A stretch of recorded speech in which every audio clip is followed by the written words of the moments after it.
And as you can see, fiscal year 25 member series kickoff, centering wellness. And for those of you who are not familiar with what we do with these monthly member series, it's a gathering of our tribe. It's a gathering of our community in this equity sphere. NAPE members and partners are welcome. And these topics are all topics that you have decided that you want to talk about, that you want to share about, that you want to learn more about. And so this is an opportunity for us to come together as a community. These meetings are designed to be interactive, so this is your space.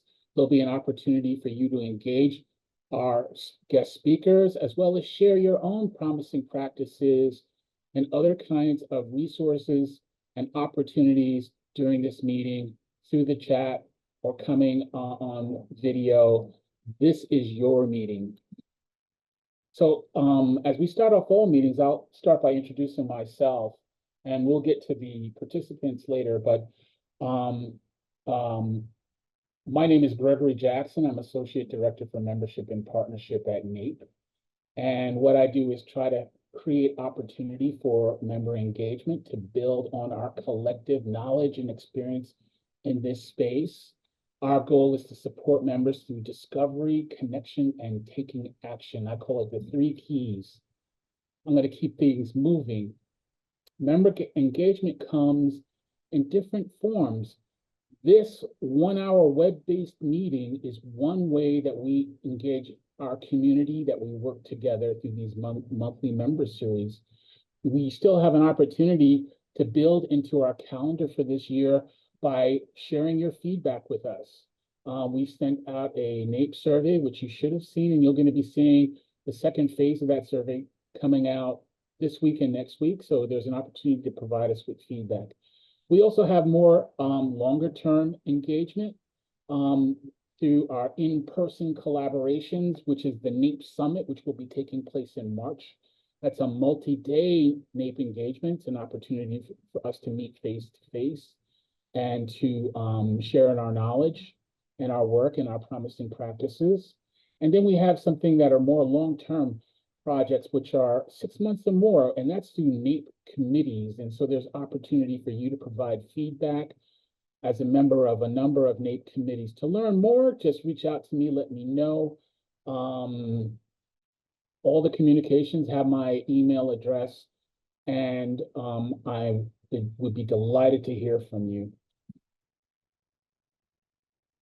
Just a little bit about NAPE committees up here on the screen. They're cross-functional, so they're committees that are chaired by our NAPE Executive Committee, which is someone representing you. All our executive committee members are either NAPE affiliates, which are LEAs, institutions, colleges, schools, as well as state education agencies or folks representing the state from other education agencies. And you as a NAPE member have an opportunity to participate in the open committees. They are time-bound and outcome-driven, and NAPE staff like myself, like Brittany and others on this call, provide the scaffolding to support the work that you do, so we can work with setting up our meetings and doing any of those necessary logistics to make our meetings effective. So before we move on, I always have to say, join NAPE. This is NAPE. This is free. And some of you on the call are not necessarily NAPE members, but we would ask you to consider joining NAPE. This is our renewal process. We're all back to school, and hopefully we're settled in. And this is just one of some of the benefits that come with being part of NAPE, among other things like our incredible curriculum and access to other kinds of opportunities, like our grant-funded initiatives. So consider joining NAPE. So just to keep things moving, because I really want to give all of you as much time around this topic as possible, we start out these meetings with a moment of reflection, and this is also an opportunity for you to share through the chat what brings you here, what resonates with you about this particular topic, centering wellness. And one of the things that we discussed when we were mapping out this particular meeting, this particular gathering, we asked ourselves, how would our audience define wellness? Oh, excuse the typo, I'm seeing it right now. But how would you define wellness for you, for your team, your community? Please use the chat and we'll take just maybe 3 minutes, 2 or 3 minutes, and let's share out on what brings you here today and how do you define wellness? How do you center wellness? How does this topic resonate for you? Please use the chat.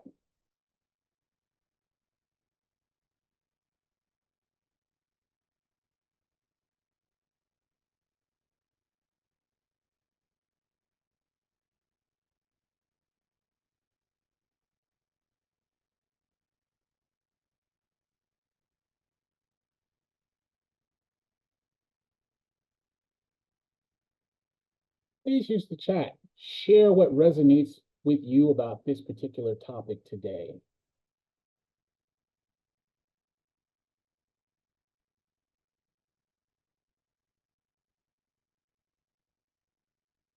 I do have one technical challenge on my computer, so I can't see what's in the chat. Brittany, could you pull out a few things? Absolutely. We have Chris, hope I'm saying your name correctly, balance, self-care, teamwork, and team building. Anna said, if you are not feeling your best, you are not able to bring your best to work, family, or other commitments. Absolutely. We also have Ashley, who weighed in and said, wellness for me is feeling liberated and at peace in my body and spirit. Indeed. Amy, wellness is being able to give yourself and others grace and patience. Absolutely. It starts with giving yourself grace. Donna says balance, physical and mental. Ruth, beautiful reflection. Ruth's been thinking a lot about this and how we take care of ourselves and how she takes care of her team in a work environment where the sheer volume of work and responsibilities are not sustainable.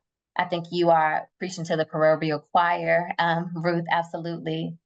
Richard, achieving maximal physical, mental, and psychological harmony. It's a beautiful way to capture that, Richard. KC says, I came to see NAPE project team members Edith and Rudy Ann. Wellness has been on my mind as I age. I'm so excited you came to see Edith and Rudy Ann. They're both fantastic. I'm excited to be in conversation with them.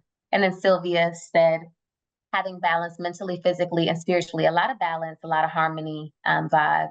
And Nikia, last but not least, honoring what my body, heart, mind, and spirit need. Indeed. Thank you so much, Brittany. And thank you, everybody. So this is how we structure our meetings if you haven't been to these.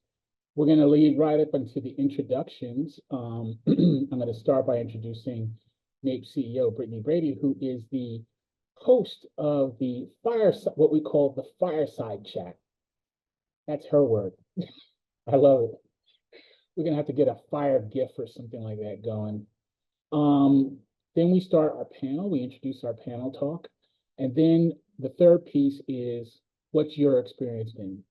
Either for this meeting or just in general. It's an opportunity for Q&A as well as sharing. So that's how we structure this meeting, and that's how we structure all our member gatherings. Before I pass it on to Brittany, I just want to acknowledge, if they're in the meeting, Sarah Baird, who is the NAPE president, president of the executive committee, and also I think that's it. Sarah, if you're on, do you want to say a few words? If not, we'll just continue moving ahead. I don't think Sarah's with us. Okay. So here we go. I'm turning it over to you, Brittany, NAPE CEO, who will introduce our guests.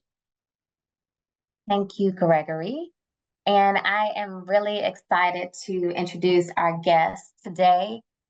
We have some phenomenal speakers And so I will not delay it any further. Let me add you all to the spotlight, Edith and Rudy Ann. See if I can. I'm gonna try to stop sharing the screen. Sorry, my cursor's not working. No problem. We'll keep it moving, Gregory. No pressure. Up first, I'm going to introduce Edith Ramirez. Edith is a bilingual coach for preschool educators and home-based caregivers, culturally sensitive to the Latino community. She participated in the first cohort of the Equity Leadership Academy as a student representative, and then in the second cohort as a peer leader and educator. Edith is an immigrant and adult English language learner who pursued an office clerk pathway program certificate at Mount Hood Community College and an associate in mental health, social services, and addiction counseling. She's currently pursuing a bachelor's in social work at PSU. Edith is passionate about promoting equity, diversity, and inclusion because she strongly believes in the uniqueness of each individual and empowering a sense of belonging for all, especially for underrepresented students.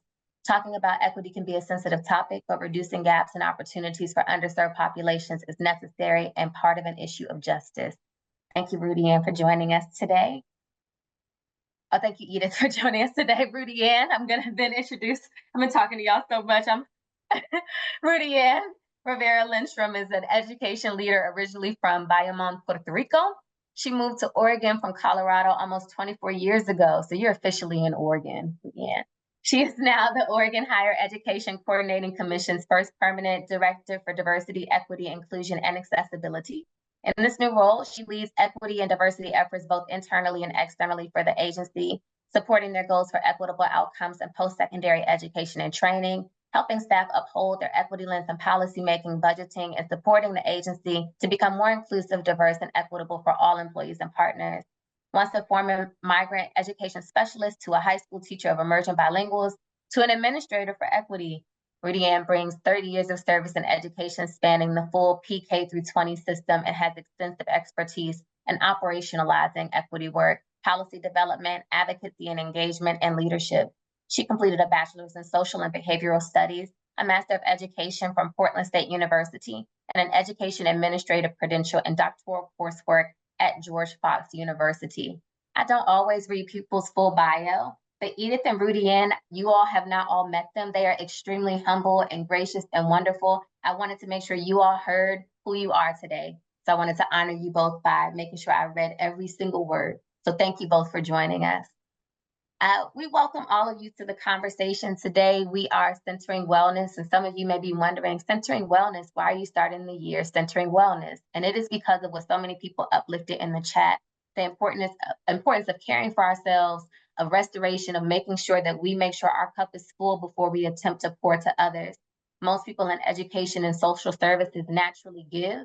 They're naturally engaging. They naturally want to support community, but there is no community without collective rest and restoration. And so we want to make sure that we remind you of that at the beginning of the school year and not in March or April when you are running on a low tank of gas.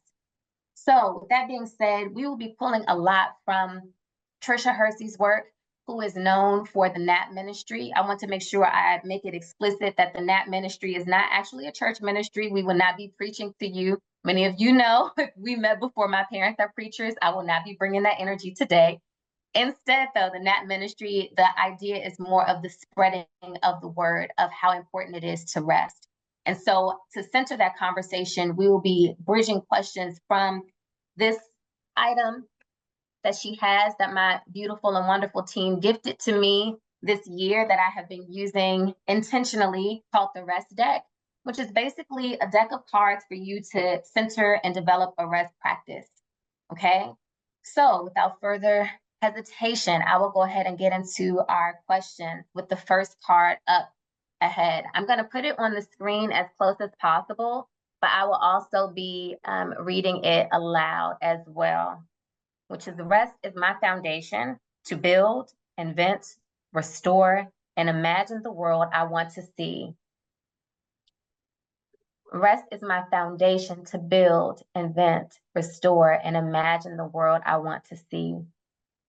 I want to start off by asking you, Edith and Rudy Ann, how can the practice of rest and self-care aid in our quest to create a more just and equitable world?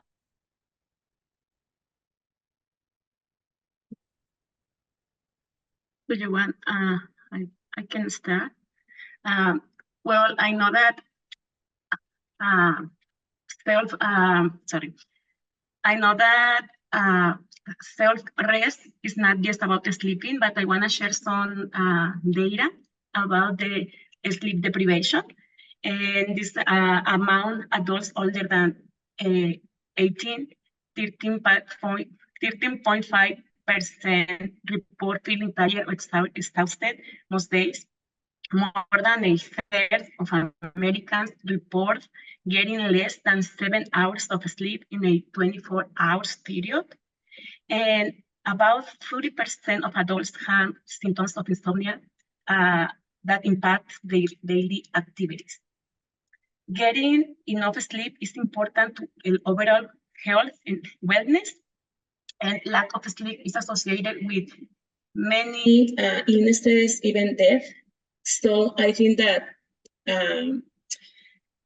rest or lack of sleep deprivation is a social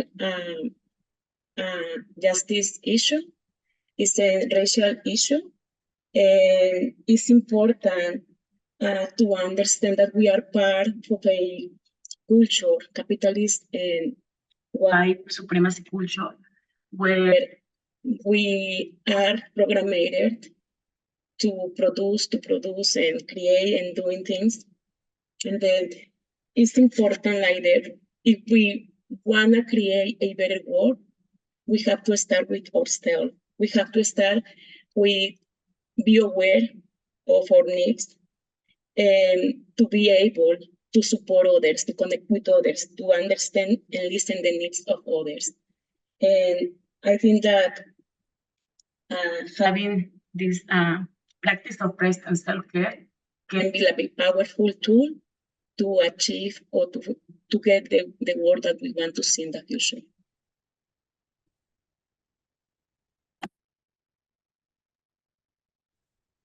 Gracias, Edith. I definitely want to build on that. I just want to appreciate seeing the NAPE family again. I've known y'all, it's going on 5 years now, which is insane, just being collaborative in this space. And I want to thank my HEC colleagues and friends who also joined the call today in full support. I let them know I didn't know why this particular topic makes me nervous, and I get nervous and jitters in other spaces too, but this one I feel because it is so personal, it can be so subjective. I know Edith and I both are coming in with some silver bullet to let you know, hey, we figured it out, because it is as Trisha Hersey would say, a journey, right, of over time on how we figure out and deprogram and whatnot. But to Edith's point, with this particular question, I try to reflect on all the stuff we went over, but this one was the hardest one for me, only because, it is so personal, and it's hard to think about for all of us in that programming, how by making certain choices for ourselves and having that critical examination of self in our processes can impact the bigger picture. And I think for me, it lands on, Anita said it so brilliantly, on the adjustment of attitudes, right? And culture, it impacts culture, climate.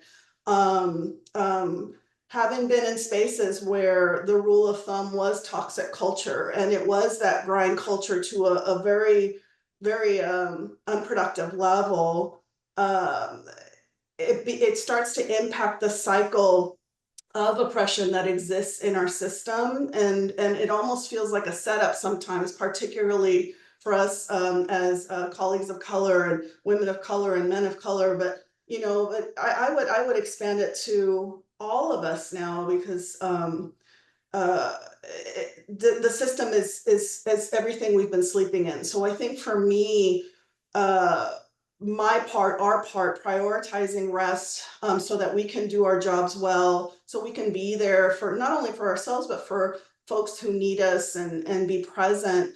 Prioritizing wellness it just has to be a must in just how we evolve and how we approach things. And so I was just really excited to know that y'all are prioritizing this topic, and that folks more and more are interested in it now more than ever. It's just so needed. Indeed, and thank you all both for your vulnerable and honest answers. I really, really appreciate it because I know that it is a practice that is developed and learned. And so, Rudy Ann, when you said like we don't have the silver bullet, like absolutely not. It's a conversation that's intended to make sure all participants open their mind to the idea of what a rest practice could look like, right? And in that intention, the next question is around this card, which is I do nothing alone. My life is a collaboration.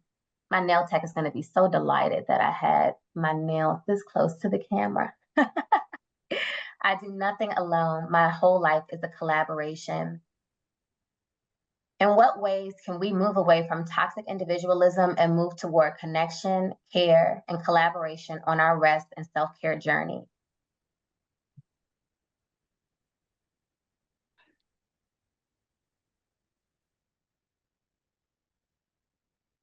You're both like, you go, you go, you go. Rudy Ann, you go first this time. Okay,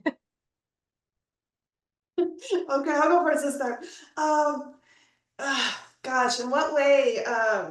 Interrupting. See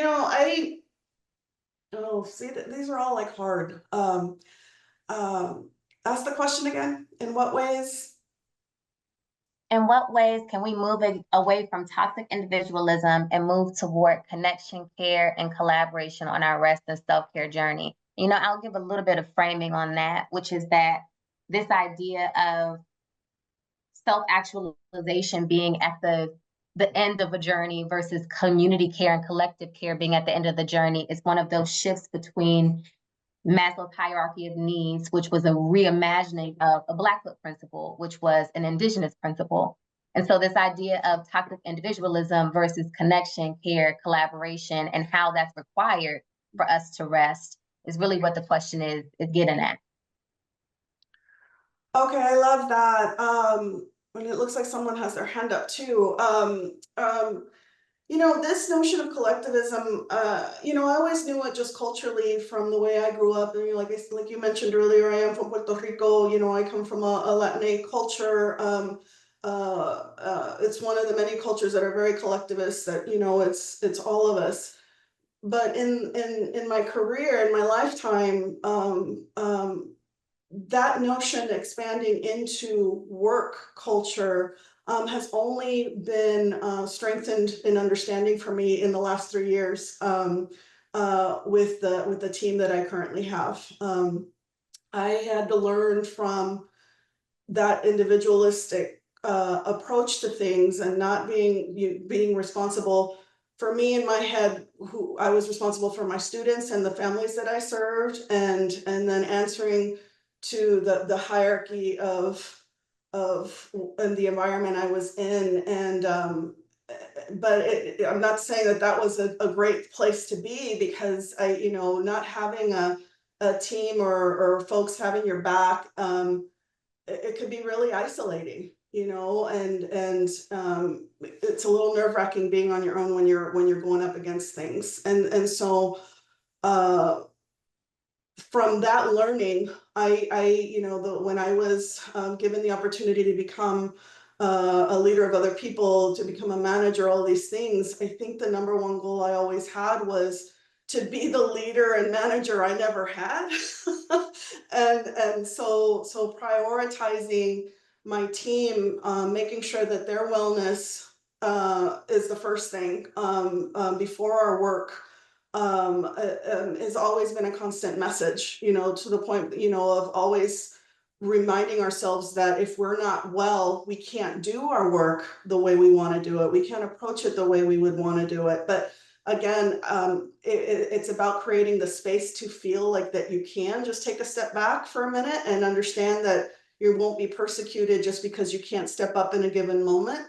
I think there's a lot of environments that unfortunately perpetuate, and I think Casey had put it in the chat, this notion of, if you aren't go all the time, that somehow you're not doing something well, or you're not involved as well as you should be. And I think that's where we all struggle at times, even in the best of cultural environments.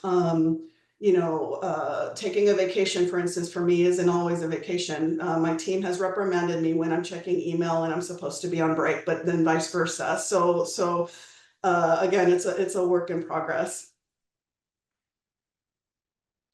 Indeed. And Edith, I'll give you a moment to reflect. I want to grab Esperanza's hand. Esperanza, did you have something you wanted to share? Well, I got here a few moments late, and like, wow, the conversation you have is so like important at this point, especially to me, because I feel like, especially here recently, if I didn't have a community of folks, a family of folks surrounding me and holding me up, I wouldn't be able to, I wouldn't have come through, right? But and in education, we typically, we think of each student doing their own work, being independent. We groom them so that when they get into, outside of the traditional education setting, they automatically think that it's an individual sport, and I'm kind of often reminded, and I probably am going to say this wrong. If you want to go fast, go alone, but if you want to go far, go together, right?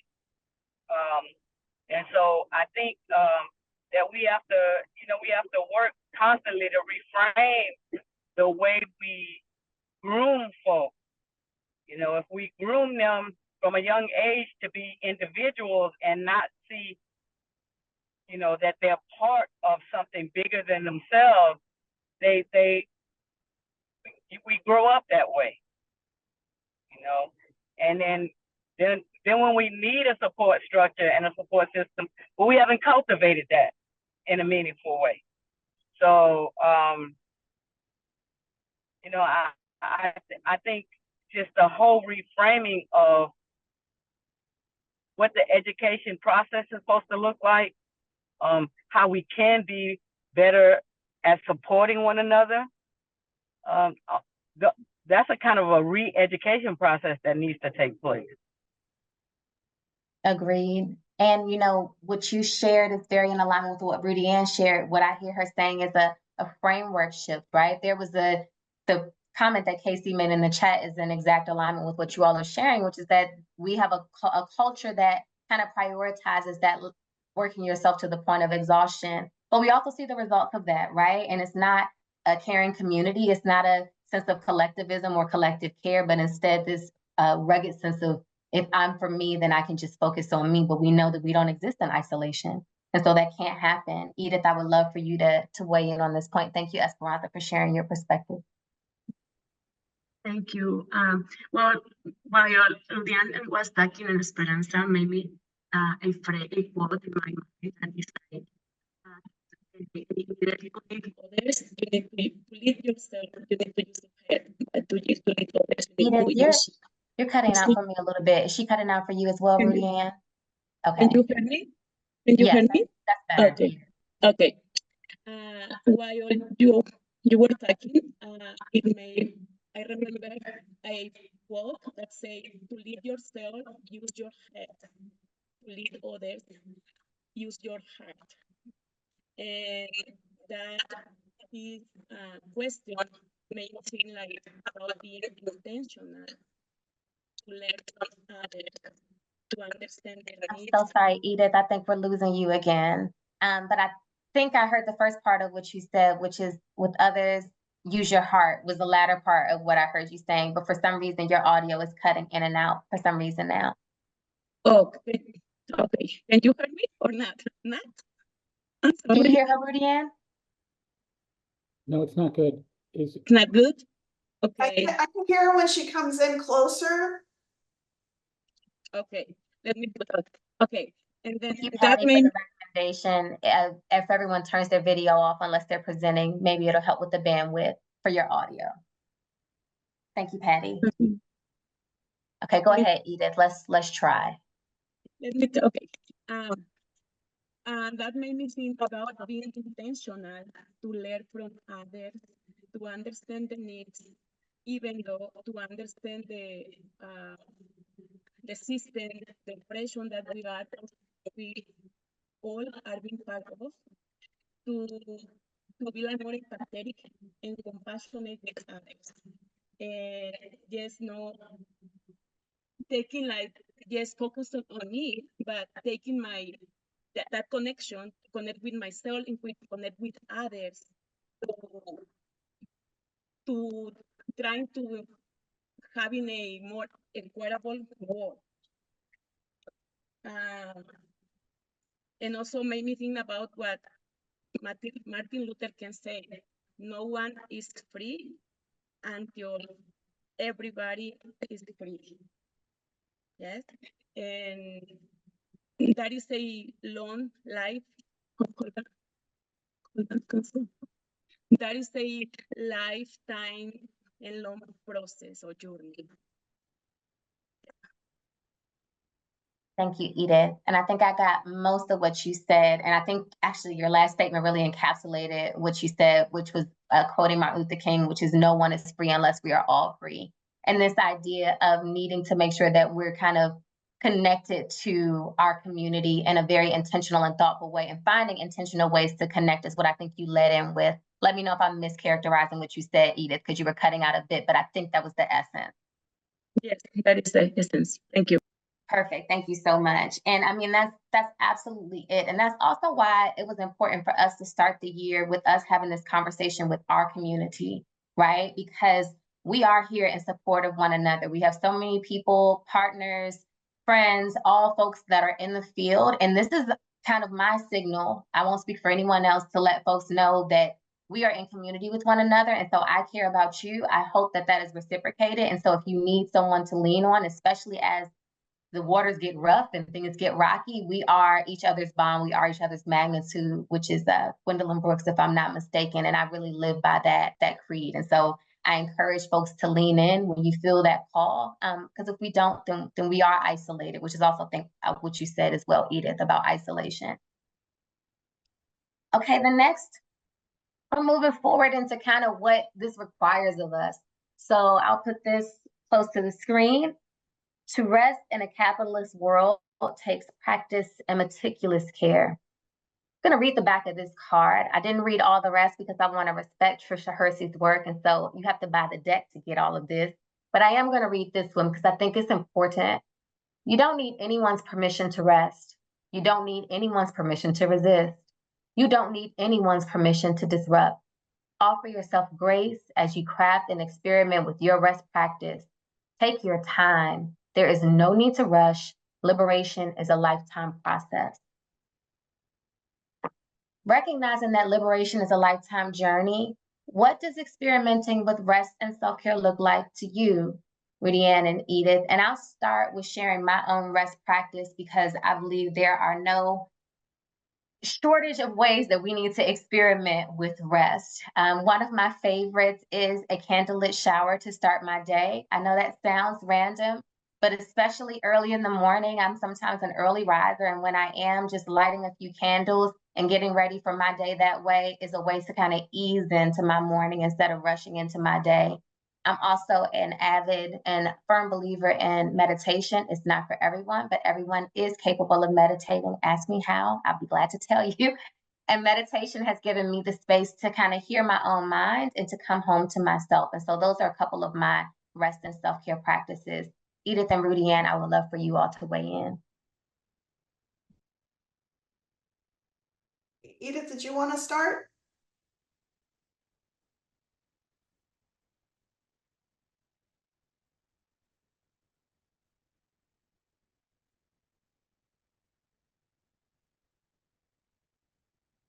I can't You're hear you. muted, Edith. You're muted. You can hear me? Yes. We can hear you now. Yes, I'm sorry. Okay. Let me be very honest with you. One of my current practices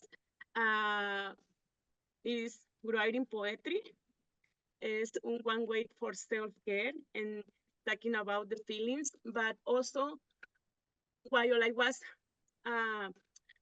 checking the questions made me think in my process of when I was a student, trying to pursue English, an immigrant, trying to pursue a associate, working full time. And I was realizing that sometimes I didn't sleep. I sleep 4 to 5 hours during the day. And I remember one day I didn't sleep just because I have to accomplish a work. And when I was listening the videos about the trichia per se, I was realizing the impact of the underserved community. And even I wrote a self-care workbook for myself in that process. But now with all the things that I have been part of them, the events, the NAPE, and everything, I can be like more aware of the impact of taking care of myself, to be able to support others, to connect with others, but starting connecting with myself to be able to provide to others the best of me.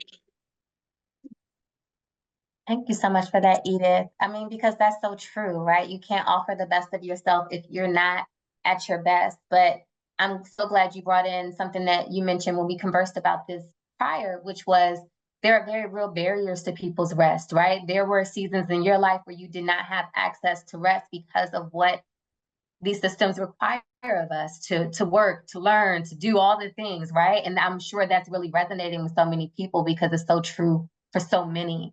However, now in this season, you're redirecting and understanding things that you didn't have access to before, which was rest, right? And how important it is. And you sharing your story, I'm sure has resonated with someone. It definitely resonated with me because there are seasons like that. And when you look back in hindsight, it's like, okay, how did I allow myself to spin out, really, truly? Because that's what happens with exhaustion. And I'm sure, I see your eyes, and so I know you've been there. And it's not fun, and it's not ideal. Rudy Ann, I would love for you to weigh in. Yeah, the practice, again, it took time and self-discovery and giving myself permission and being okay with that, right?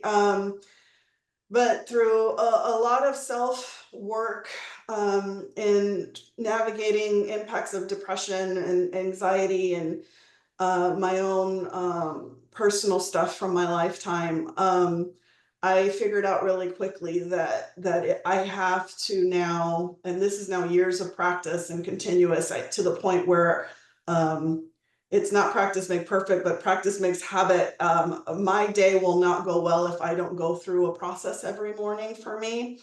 And that entails prayer, meditation time, that entails exercise, just getting things ready, kind of puttering around the house, doing things, but in a very quiet way. I am not necessarily a morning person. I'm super pensive in the morning, or I'm just kind of just chill.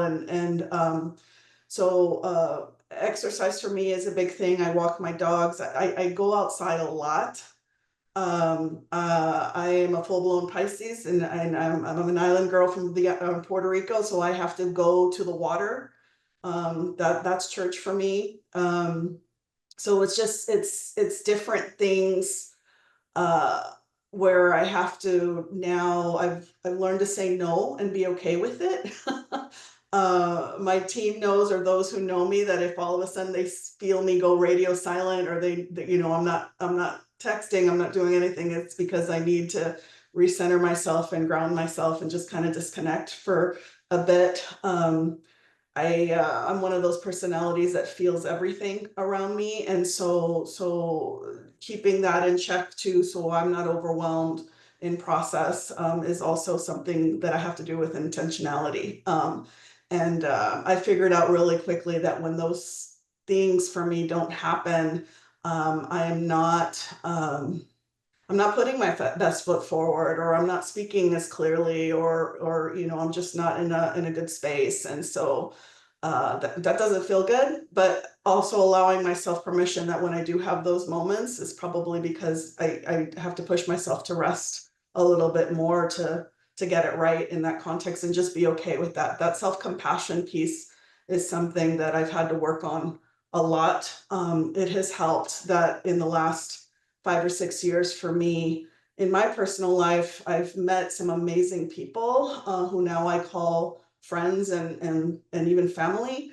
And having those reminders from certain folks and their guidance and their mentorship and their wisdom has also helped me just try to stay calibrated as much as I can. That's beautiful. And I want to, I believe I see Esperanza's hand. Esperanza, did you have something you wanted to share? Yeah, this is like, ooh, therapy in some sense of the word, just hearing all the feedback, but it's kind of my own story. So, you know, I've consistently maintained like a breakneck pace. And when people would approach me and stuff, and I would just tell them, you know what, I get all the sleep I need when I'm dead. I had to come face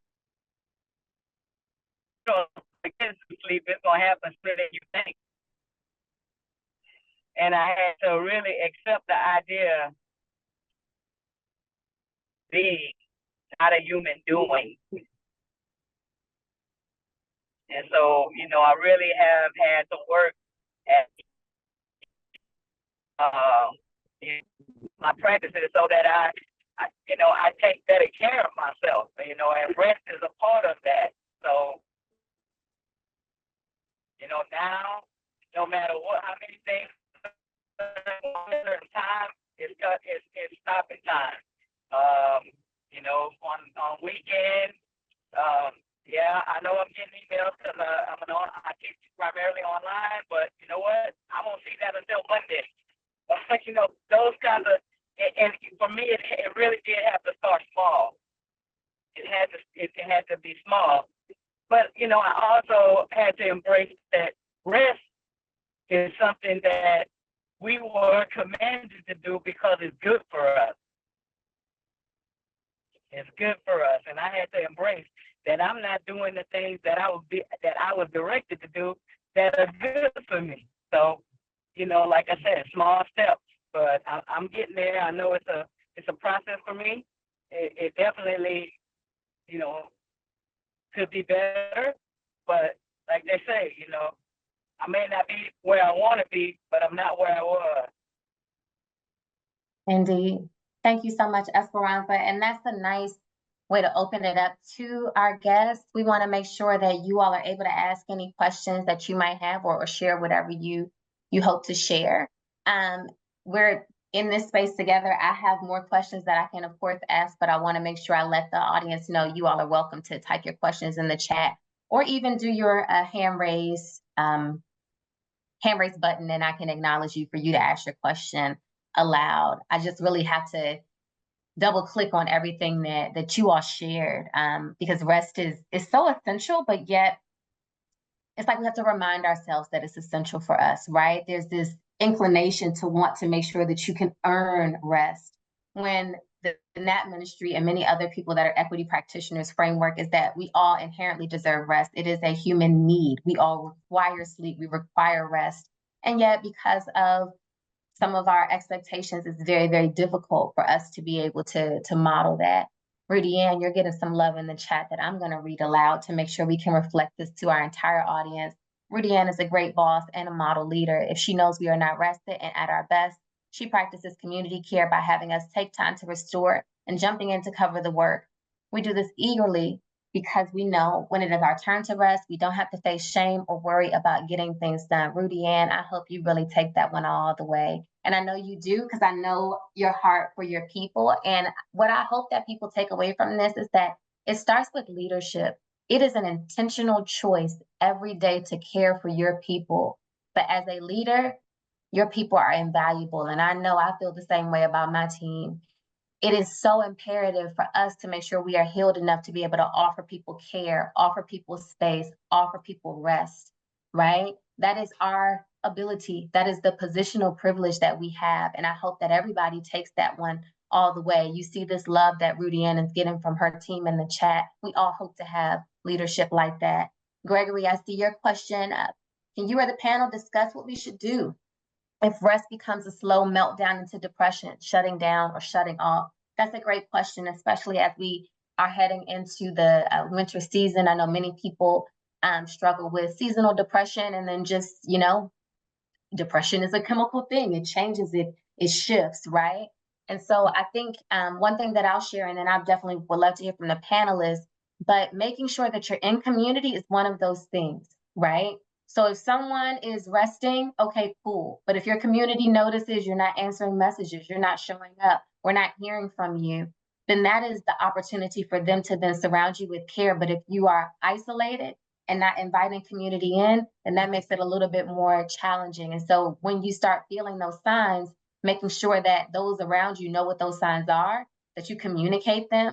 And especially if it's slipping into a even more unhealthy state, I want to just explicitly name, you know, there are mental health services that are imperative for people to engage. I am a therapy evangelist. Again, this is not church, but you know, you can't help how you grow up. And making sure that you're in the care of a mental health professional who can know your signs, being proactive before you go into those seasons are a few things that I will be sure to mention. I have many, many loved ones who suffer from depression, or live with depression, rather, I should say. And it is a challenging thing, but when your community knows, your community can support you with care and hopefully get you to the other side of the dark place that you found yourself in. Rudy Ann, I would love for you or Edith to weigh in. It's a great question. But I think you hit a lot on this notion of, and thank you, Gregory, for lifting that up.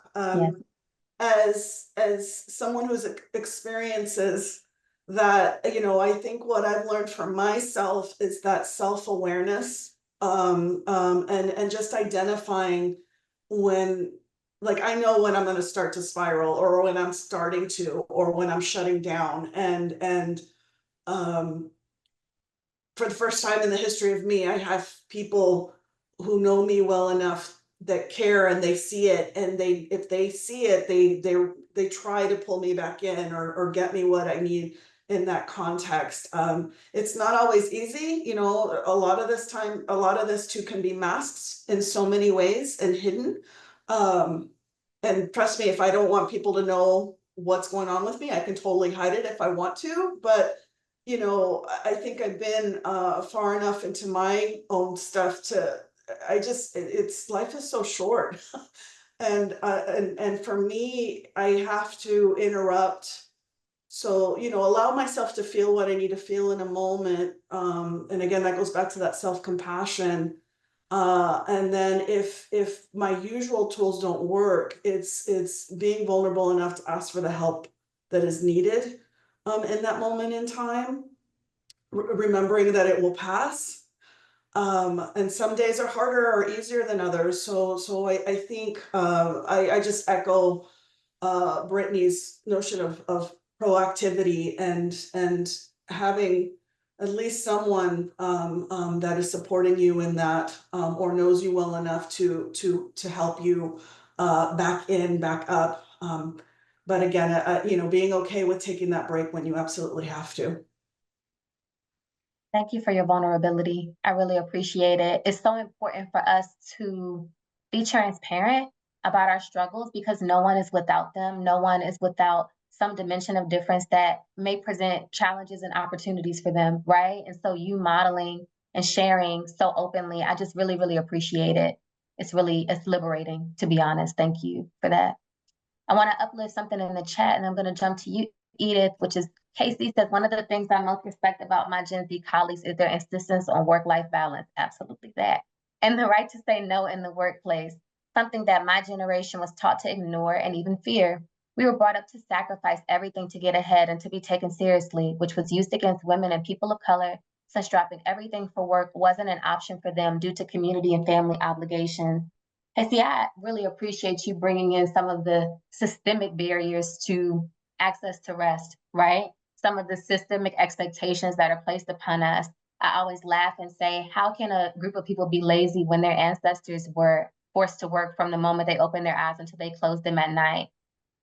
From my perspective, from a liberatory perspective, I feel like that's pretty evidence of the hard work. My grandfather was a farmer and he had a magnet on well, I don't know if it was a magnet back then, but something on the refrigerator that used to say things to do when you think there's nothing to do. So this idea of constantly working, moving, doing is very, very entrenched in us, right?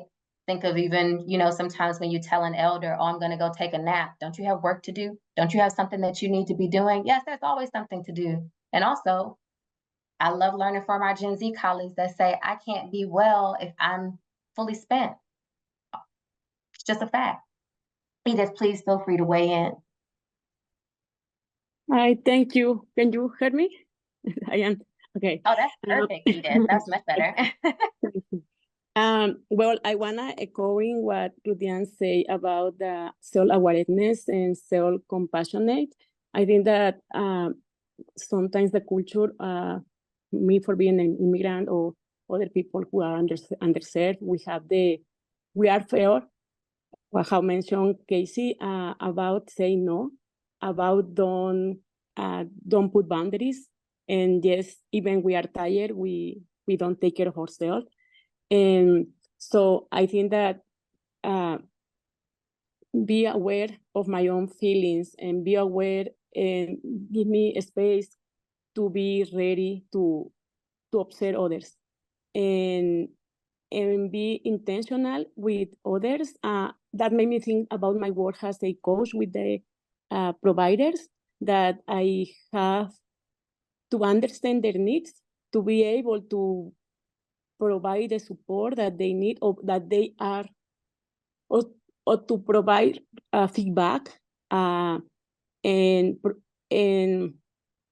the promote the self-reflection in them, and that they can improve, and as well I can improve as in my profession. So I think that as I rest, I have to provide a space for others to rest throughout the example, yeah, but also being vulnerable, being vulnerable to understand that I am human, I am not a machine, and humanize my needs. I am imperfect, and that is part of what made me be empathetic with others in the process of equity or growing. Yeah. Indeed, Edith. It's all about seeing that humanity. And it is difficult for people to see the humanity in others if they don't center their own human needs. I'm thinking of Rudian's earlier example of kind of how she approaches leading her team. And I think of how many people, instead of saying, I'm not going to be like a toxic boss, how many people inflict that same toxicity on those that they work with or engage with because they had to deal with it. There's a very prevalent mindset of, I had to deal with it, so you should have to too. When we can really be take a more liberated posture, which is, I had to deal with it, no one else should have to, right? That's the opportunity space. And that's really what will allow for us to have more rest and more intentional community care. Thank you so much, Edith and Rudian, for a great, great conversation. I really think that our guests got a lot out of it. I for sure got a lot out of it. I'm going to bring Gregory back in just a moment to close us out. But before I close us out, I want to make sure that everybody knows that NAPE Summit is in March, and we will have lots of sessions, including informational sessions like this one. We would love to also learn from you. So our call for proposals is officially open.